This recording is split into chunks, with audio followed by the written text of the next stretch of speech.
847 tons. That's what I spent on a brand new set of premium all-season tires, rated for 60,000 miles. At 18,000 miles, the tire tech pulls me into the bay, crouches down, and runs his finger across the outer shoulder of my tire. Bald, worn to the wear bars. He looks up at me and asks one question. What pressure are you running? 32 PSI. Exactly what the sticker on my door says. He shakes his head slowly. That's your problem right there.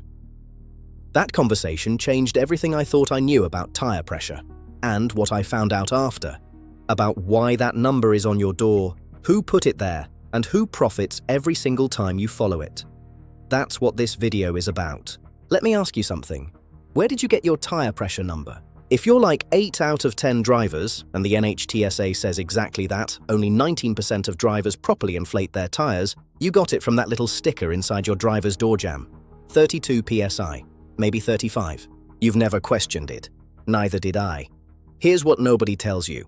That number is not the optimal pressure for your tires. It's not even close to optimal. That number was calculated by liability lawyers covering a worst-case scenario that almost never applies to you. Think about what that worst-case scenario actually looks like. 5 adults packed into the car, boot stuffed with luggage, merging onto a motorway at 75 mph in summer heat. That is the situation the engineers designed that number for. House is on fire. That warning light is not there to help you maintain correct pressure. It exists purely to prevent catastrophic failure. The absolute minimum pressure needed to safely support the maximum rated weight without the tire failing. Now think about how you actually drive. Just you. Maybe one passenger. Some groceries in the back. Your car is carrying hundreds of pounds less than its maximum rated capacity, and that changes everything about what your tires actually need. Here's what happens when you run 32 PSI in a lightly loaded car. The tire loses its shape. The sidewalls flex more than they're designed to. The contact patch, the small footprint of rubber touching the road, spreads wider than it should. And here's the part that destroyed my $800 set. The center of the tread lifts slightly off the pavement, like an underinflated balloon sagging in the middle. All the vehicle's weight concentrates on the outer edges. Those edges do all the work, all the gripping, all the wearing, while the center tread just goes along for the ride, completely untouched. That's why my tires looked half new in the center and completely bald on the shoulders at 18,000 miles. And it gets worse. Most tire manufacturers will not honor a warranty on uneven wear. They call it improper maintenance. So you just bought tires rated for 60,000 miles, and you're replacing them at 20,000 at full price because you were following the sticker exactly as it told you to. So what's the correct pressure? Here's where it gets interesting. And here's where every tire shop in the country stays quiet. The right pressure has nothing to do with your car. It has everything to do with your tire. Walk out to your car after this video. Find the tire sidewall, the side facing you. Look for the words max press or maximum pressure. On most standard passenger tires, you'll see something like max press 51 PSI. That number is what your tire is actually engineered to handle. Not 32, not 35, 51. Now here's the maths that changes everything. The optimal pressure for even tread wear, best fuel economy, and sharpest handling sits 10 to 15% below that maximum. For most passenger tires rated at 51 PSI, that sweet spot lands between 38 and 42 PSI. I know what you're thinking right now. That sounds dangerously high. If you've spent your whole life at 32, running 40 feels like you're about to blow something out. So let's put it in real perspective. If your tire is rated for 51 PSI maximum and you're running 40, that's not even 80% of its rated capacity. You're not overinflating anything. You're running the tire closer to where it was actually designed to perform. After I replaced my destroyed set, I ran an experiment. Same brand, same tire model, same driving habits.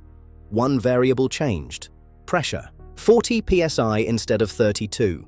I put 35,000 miles on that set. They're wearing perfectly even across the entire tread, not a hint of edge wear. At this rate, they'll easily exceed 70,000 miles. But here's the part that really woke me up. My fuel economy improved too. At 32 PSI, I was averaging 26.4 miles per gallon. At 40 PSI, I'm now averaging 28.1. That's a 6.4% improvement.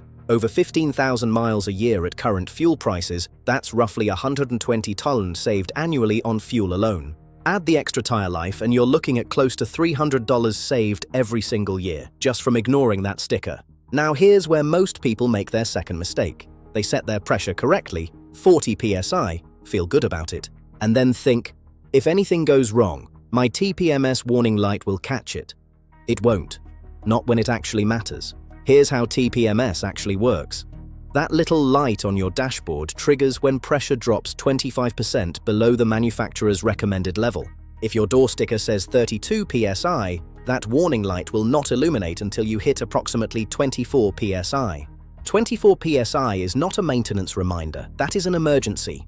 At 24 PSI, your sidewalls are flexing so violently that heat buildup alone can cause a blowout. Your stopping distance has increased dramatically. According to NHTSA data, improper tire pressure is a contributing factor in 660 traffic fatalities every single year. Not bald tires, not blowouts from debris. Improper pressure in tires that looked completely fine from the outside. By the time that light comes on, you've already been destroying your tires for weeks, possibly months. Silently, while you drove around thinking everything was fine. Think of it this way, your TPMS is a smoke detector. It doesn't beep when the kitchen gets smoky. It screams when the house is on fire. That warning light is not there to help you maintain correct pressure. It exists purely to prevent catastrophic failure. Two completely different jobs. Both are critical for safety. There's one more thing about TPMS that almost no one knows, and even fewer tire shops will tell you. When you inflate your tires, the TPMS system does not automatically update. It still uses the old baseline values from the last time it was calibrated. So if your tires were low at 28 PSI before you filled them, the system thinks 28 PSI is normal. 2 weeks later, if one tire leaks down to 30 PSI, the system won't alert you because it thinks you're still fine. To reset it properly, turn the ignition to on without starting the engine, access vehicle settings, find the TPMS reset option, confirm, then drive above 30 mph for several minutes so the system stores the new values. Check your owner's manual for your specific model. Skip that step, and you've effectively disabled your safety system while believing it's protecting you. So what actually watches your pressure between emergencies? You do. With a gauge. Buy a digital tire pressure gauge. They cost about $12. Keep it in your glove box. Check every tire. Cold. On the first morning of every month. Cold means the car has been parked for at least 3 hours. Hot tire readings are useless. Driving raises internal temperature by 50 degrees or more, inflating the reading by 4 to 6 psi. If you check after driving and adjust down to hit the recommended number, you've just underinflated your tires. Don't do it. Here's something that catches every driver off guard. You set your tires to 40 psi in September. Feels good. You're doing it right. November arrives. Temperatures drop. You grab the gauge. 34 psi. You've lost 6 psi and never touched a thing. This isn't a leak, this is physics. For every 10 degrees, about 5.5 degrees, drop in outside temperature, your tires lose approximately 1 psi just from the air inside contracting. Set your tires in summer at 25 degrees, and when winter drops to 5 degrees, that's a 30 degrees swing. You've lost 5 to 6 psi without a single puncture. That 40 psi you set in August quietly becomes 34 by December, and your TPMS, sitting silent at its 24 psi emergency threshold, says nothing. 2 specific moments to check more than once a month. First 2 weeks of autumn when temperatures start falling fast. First 2 weeks of spring when they swing back up. Pressure can shift 2 to 3 psi in a single week during seasonal transitions. That's fast enough to matter before your next monthly check catches it. One more thing nobody mentions. Check your spare. Spare tires lose approximately 1 psi per month just sitting in the boot. Most temporary spares require 60 psi, far higher than regular tires. If your spare hasn't been checked in 2 years, it may be sitting at 36 psi when you need it most, on the side of a motorway, in the rain. Check it every time you check your main tires. 30 extra seconds could save you hours. Remember that question from the beginning. Who benefits when you replace tires 20,000 miles early? Let's actually answer it, because once you see the full picture, you can't unsee it. 3 groups, 3 different ways of profiting from your tire pressure ignorance. First, the manufacturers. They set that door sticker number low deliberately, not because it's optimal for your tires, because it covers their worst-case liability scenario.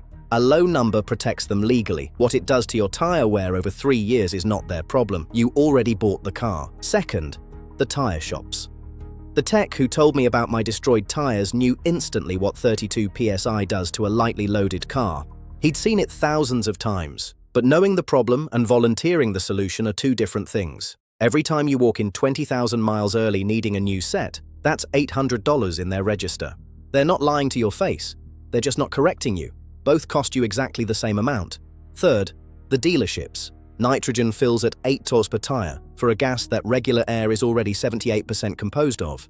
The measurable difference in pressure retention between pure nitrogen and free air is approximately 1 PSI over an entire year, less than the pressure change between a warm afternoon and a cold morning. They know this.